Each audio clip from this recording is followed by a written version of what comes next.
Okay, so what I'm going to talk about today is poverty of thought. And we see that, the minute we say poverty, we're thinking of the economic disparity. But somewhere, kind of looking into ourselves, within ourselves, and saying, where does poverty really exist?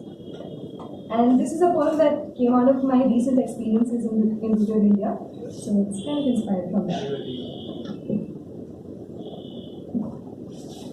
Poverty of thought. Our minds are like libraries. We fill our libraries with a curated collection of thoughts, just as we meticulously pick out the best sellers from a bookstore. Some books we are born with, some we are taught.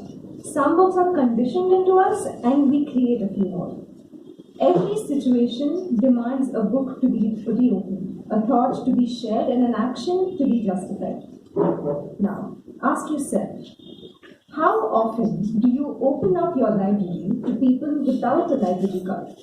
A library card that spells details of your genetic connection. How often do you let yourself step into someone else's library and make yourself at home, adopt their curated collection? We shut our libraries to the ones with smaller pockets and turn a blind eye like we do to a book with worn-out edges and its million creases. Yes, we do judge a book by its cover. And then I wonder, who is really on the poor list? Where does poverty really exist? To the people who don't see other people for the human that they are, I'd like to share a story, with the hope that it finds a place in your library. Not too far away from here, in a small town called Banwasi, are people who look at people for more than how big their pockets are. And once you set foot on their streets, you become their star. They'll welcome you home like the drought does the first drop of rain, and they'll make you a cup of tea even if their houses are flooded up to the knees. Bias is not a word in their dictionary. Sharing is customary. Their libraries are open. Their lack of resources is not a burden. Being humane is their most valuable asset, and what sets them apart is their mindset. And then I wonder, who is really on the poor list? Where does poverty really exist? Prema welcomes me home. I can sense her heart's warmth, just like the warmth of the sun-kissed stone bench outside her house. And this she sees as a privilege, like an aspiring actor looking rushing up.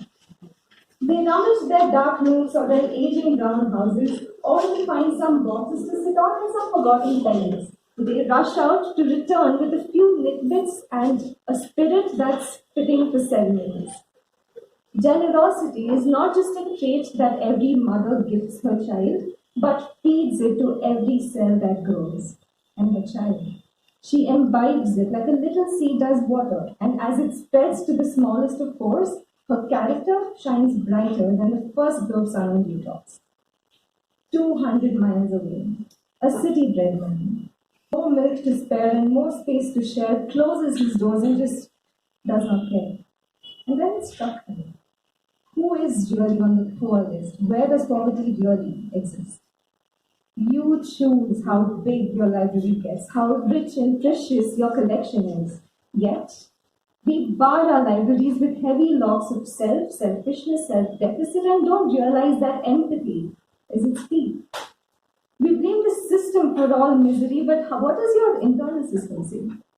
I'm left wondering, who is really on the poor list? Where does poverty really